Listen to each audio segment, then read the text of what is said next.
When is an Airfix kit not an Airfix kit? When it's a reboxing of somebody else's model.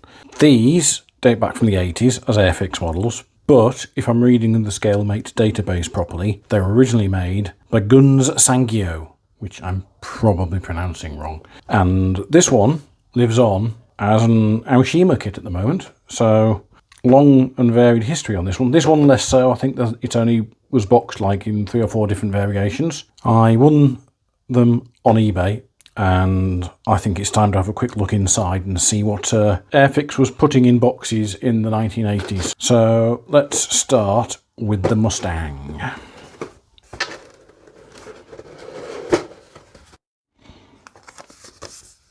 Airfix branded instructions with a bit of a history of the Mustang. It's not telling me exactly when the original car came out.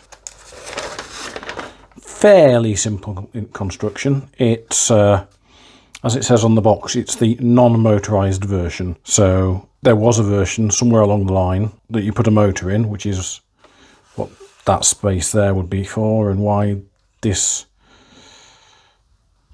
has got a metal axle here.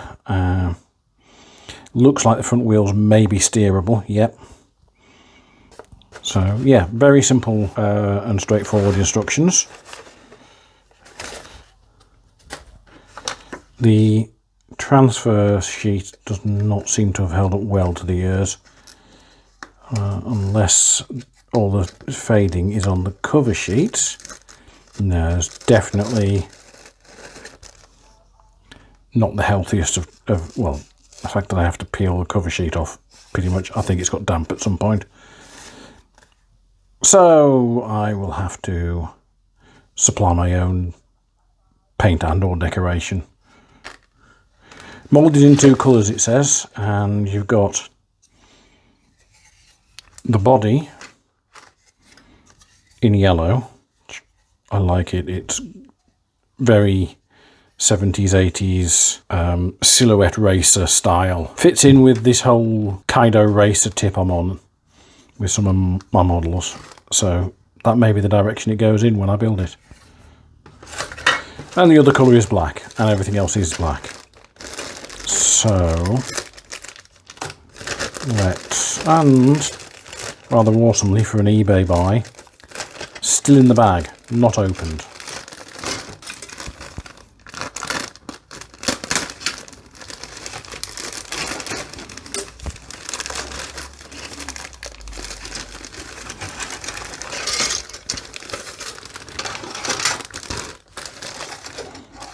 So you've got your basic glass there. Put that there for now.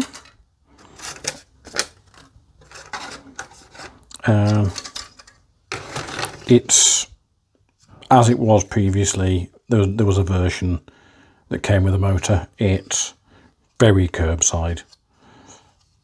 This underbody detail is, you might as well not be there, to be honest.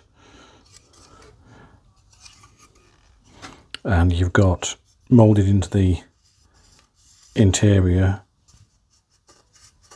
yeah, a fire extinguisher, which is really rather flat as it stands, and some cabling. And the rest of the kit, very basic. Dashboard, we have quite a few different gauges on it, which is cool. I think those cover the lights.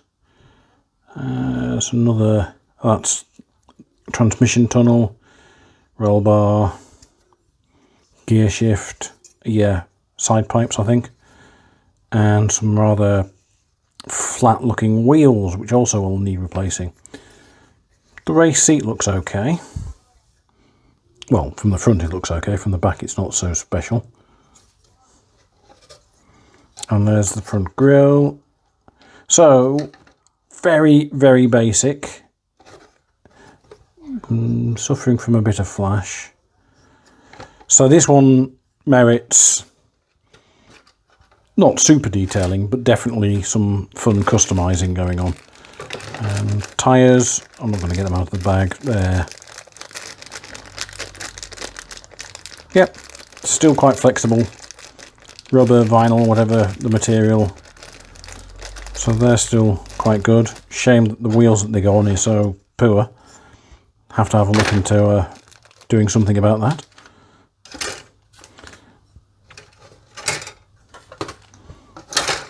Yep, very simple, very straightforward.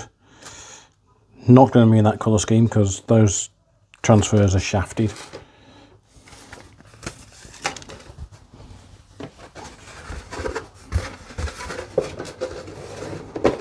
The shape of the car is great. I love the massive arches and the exaggerated tail and front splitter and air dam and all of that. So I'll be concentrating on doing something interesting with the shape of the car. 280Z.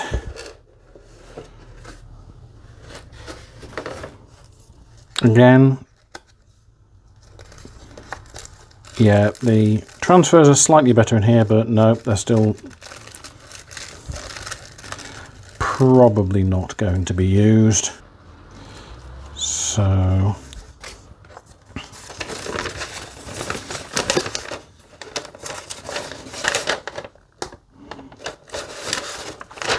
again, another one that there was a version that was motorized, but this is the non-motorized version. Cool thing about this one, you've got two different dashboards. Got the road going one and the race going one, and you have the option then of whether you put passenger seats in or...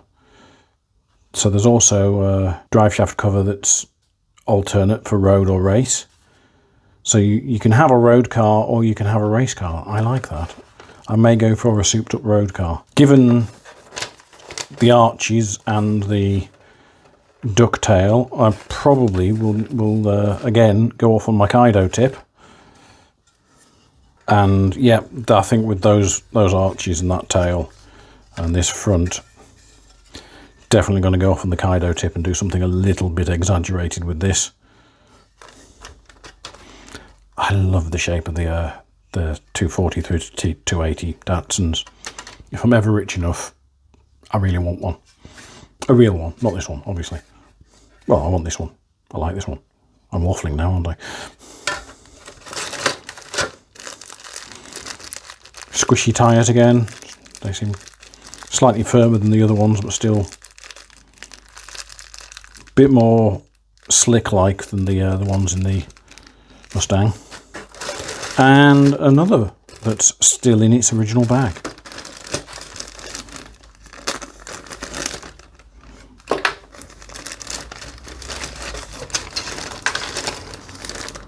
Oh, don't know what that bit is.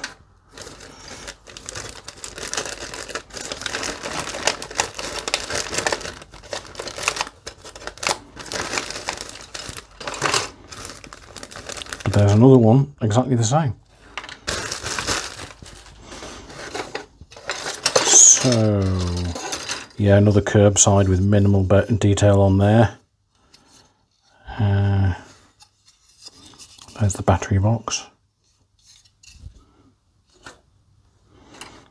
So here's the road car parts.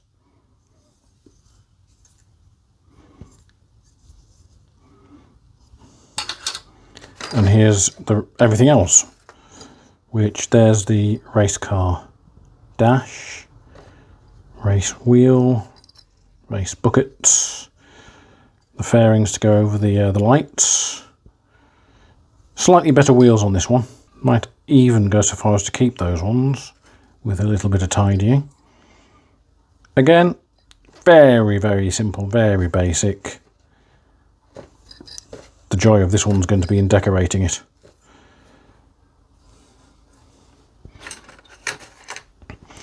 So there we go.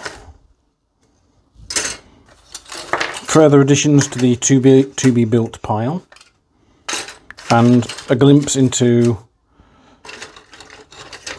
the history of Airfix, where they were